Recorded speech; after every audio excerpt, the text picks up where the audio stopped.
Kalau cuma lawan Dharma Pangrekun, gitu ya, nggak usah Ridwan Kamil. Saya kalau maju sebagai cagup, saya pasti menang lawan Dharma. Ngapain Ridwan Kamil gitu. Ucapan Ahok lagi-lagi terbukti dalam pemilihan gubernur Jakarta besok. Koalisi Indonesia Maju Plus tidak berani melawan kotak kosong, tidak siap menahan malu jika pemilih kotak kosong jauh di atas pemilih RK yang kemungkinan besar sekali bakal bersanding dengan si Kailo. Bau amis kecurangan makin menjadi-jadi. Kita tahu betapa sulitnya mengumpulkan KTP dukungan untuk Ahok pada Pilgub DKI tahun 2017. Perlu waktu berbulan-bulan. Dan Ahok kita semua tahu bukan calon kaleng-kaleng. Semua mengakui di tangan Ahok Jakarta menjadi provinsi yang membanggakan. Bukan hanya dari segi pembangunan infrastruktur, tetapi juga dari transparansi menjalankan pemerintahan. Bagi warga Jakarta, cek ya. Cek lagi sekali lagi KTP-mu. Jangan-jangan kepake juga loh sama pasangan di depan ini. Kan yang pokoknya yang penting jangan sampai ada kotak kosong.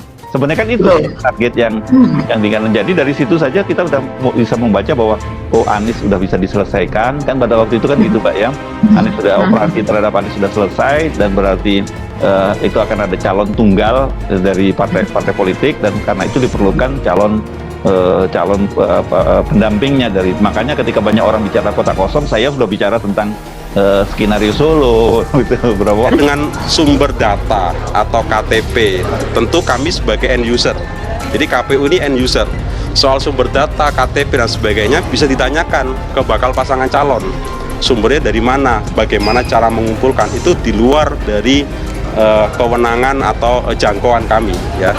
Nah, kami hanya melakukan verifikasi administrasi dan faktual. Kalau ya, pihak yang terkait tentu saja harus meluruskan dan kemudian menjelaskan kalau memang itu benar ya sampaikan itu salah kalau tidak boleh dilakukan dan kan nanti ada KPU yang kemudian KPU dan KPUD yang memprosesnya. KPU harus bersikap fair, objektif, masyarakat harus mengontrol. Partai-partai harus mengontrol, masyarakat harus mengontrol, KPU harus objektif, yang merasa dicatut KTP-nya harus segera memprotes dan mengklarifikasi. Nah, Dharma Pangrekun gitu ya, ini siapa? Lah kok tiba-tiba dia bisa maju sebagai calon independen? Sejak kapan orang ini punya masa? Tokoh ya bukan siapa-siapa, nggak sebanding sekali lagi dengan Ahok ataupun Faisal Basri, sehingga munculnya Dharma Pangrekun sebagai calon independen, sebagai calon gubernur DKI Jakarta. Ini kalau diibaratkan gitu ya, ibarat di parkiran kita ngelihat mobil Lexus gitu ya, Mercedes-Benz, tiba-tiba bajai. Terkejut karena kenapa? Ternyata nama saya juga nik saya, data pribadi saya itu juga digunakan sebagai salah seorang pendukung bakal calon gubernur DKI Jakarta, yaitu pasangan Dharma Pangrekun dan Kun Wardana Abdaya.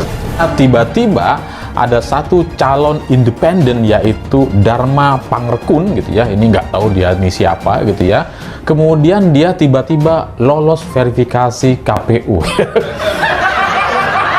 Ini siapa sih orang ini gitu ya? Mainannya saya rasa bisa saja ini terjadi juga pada Dharma Pangrekun ini begitu Mas Ensu. Jadi tidak mungkin dia tidak tahu lah begitu, tapi dia seperti menikmati saja begitu.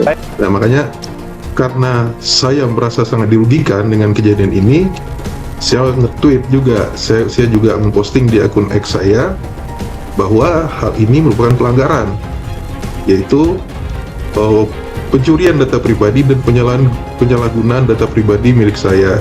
Gitu yang waktu itu hampir dinyatakan bahwa tidak lolos verifikasi faktual. Kemudian ternyata tiba-tiba ada verifikasi faktual kedua, dia dinyatakan lolos. Dan belakangan ini rame karena ternyata banyak sekali bukan dia ya sebenarnya, banyak sekali ini kemudian daftarnya ya atau pendukungnya itu ternyata menggunakan data palsu, bahkan yang konyolnya ternyata anak dan adiknya Pak Anies Baswedan itu tiba-tiba dicatat jadi pendukung. Dan saya hakul yakin ini bukan kerjaannya Dharma Pongrekun dan Kun Wardana, Mbak, bukan. Ini kerjaannya tim penguasa yang bermain-main, dan kita mesti curigai KPU juga ikut bermain dalam hal ini gitu.